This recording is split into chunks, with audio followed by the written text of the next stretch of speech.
ডাকসুতে পুনর্নির্বাচনের দাবিতে ক্যাম্পাসে অনশন বিক্ষোভ মিছিল করেছে কোটা সংস্কার, বাম ও স্বতন্ত্র জোট সহ 5 প্যানেলের সমর্থকরা। উপাচার্যের সঙ্গে দেখা করে পুনর্নির্বাচনের বিষয়ে আশ্বাস না পেয়ে লাগাতার কর্মসূচি চালিয়ে যাওয়ার ঘোষণা দিয়েছেন তারা। উপাচার্য বলেছেন, পুনর্নির্বাচনের সুযোগ নেই। বিশৃঙ্খলা ও শিক্ষার পরিবেশ নষ্ট হলে আইন অনুযায়ী ব্যবস্থা নেওয়ার হুঁশিয়ারিও দিয়েছেন তিনি।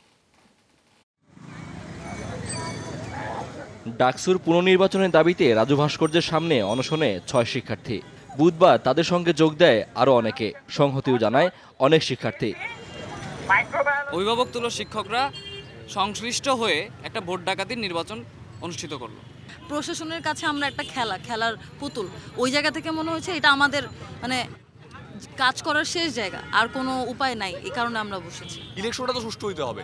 43,000 ভোটারের মাঝখানে যদি একজন ভোটারের ভোটাধিকার সংরক্ষিত না হয়, তাহলে ইলেকশন ফেয়ার হয় না। মধুর ক্যান্টিনের সামনে থেকে পুনর্নির্বাচনের দাবিতে মিছিল করে ছাত্রদল।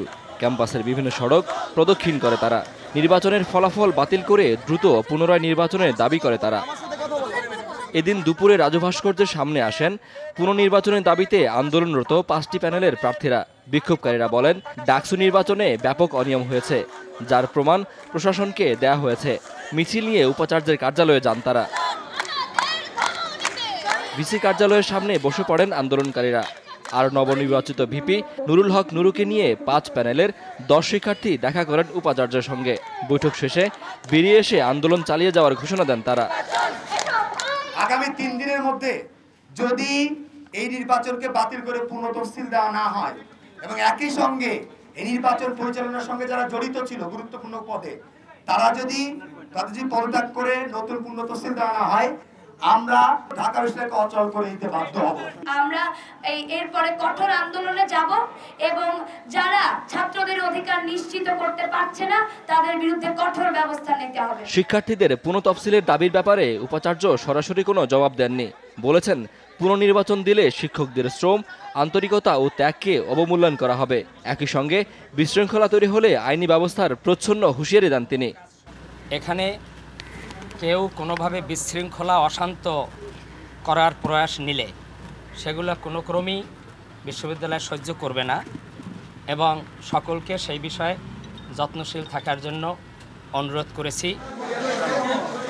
আগের অস্পষ্টতা দূর করে নবনির্বাচিত ভিপি নুরুল হক জানান, তাদের দাবি সব পদেই পুনর্নির্বাচন। জানান, শিক্ষার্থীরা চাইলেই কেবল তিনি দায়িত্ব নেবেন। তারা অলরেডি যেটা চেয়েছে যে পুনর্নির্বাচনের জন্য আন্দোলন করতে, আমি বলেছি তাদের সাথে আমি একমত। তারা যদি বলে যে আমাকে শপথ নেওয়ার জন্য, আমি তাদের কথা শুনে আমি শপথ নেব, সেটা আরেকটু সময় গেলে বোঝা যাবে। পরে আবারও রাজু ভাস্কর্যের সামনে অবস্থান নেন আন্দোলনকারীরা। পুনর্নির্বাচন সহ 4 দফা দাবি নিয়ে উপাচার্যের সঙ্গে বৈঠকের পর আশ্বাস না পেয়ে আবার অনশনে বসেছেন আন্দোলনকারীরা।